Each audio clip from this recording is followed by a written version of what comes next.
जेके Yadav films present. न मोहब्बत संभाली गई न नफरतें पाली गई, अफसोस है उस जिंदगी का जो तेरे पीछे खाली गई।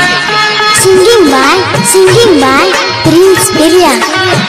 जाए से पहिले के सोना तू मानी लेका हनवा गे सोना चान बनके करी है अंजोर तू पिया के अंगनवा गे सोना चान बनके करी है अंजोर तू पिया के अंगनवा गे।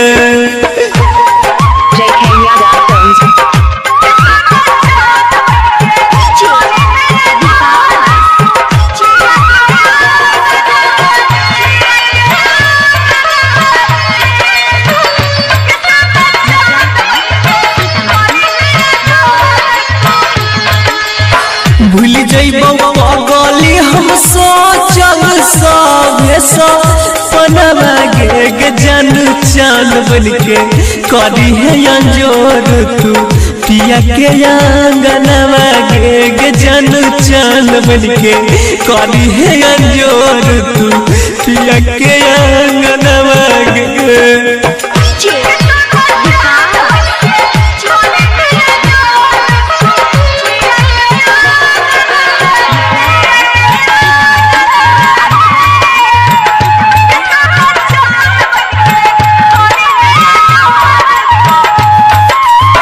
पेनी है जब दुल्हन के जोड़ा हनवा गे देख दी है सुंदर सुरातिया मनाई ले मनवा गे जान चान बनके करी है अंजोर तू पिया के अंगनवा गे सोना चान बनके करी है अंजोर तू पिया के अंगनवा गे।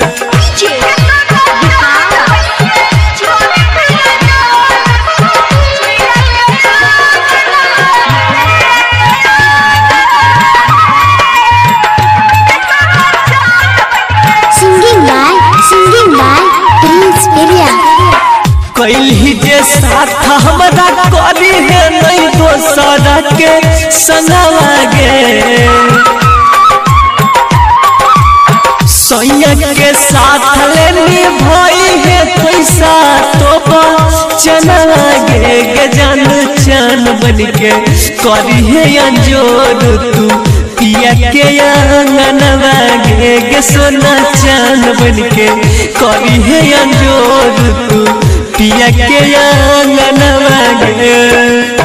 तोड़ा देखाई के सपनवा गे जान चान बनके करी है अंजोर तू पिया के अंगनवा गे। JK Yadav Films। साले मांझी जमुई जिला।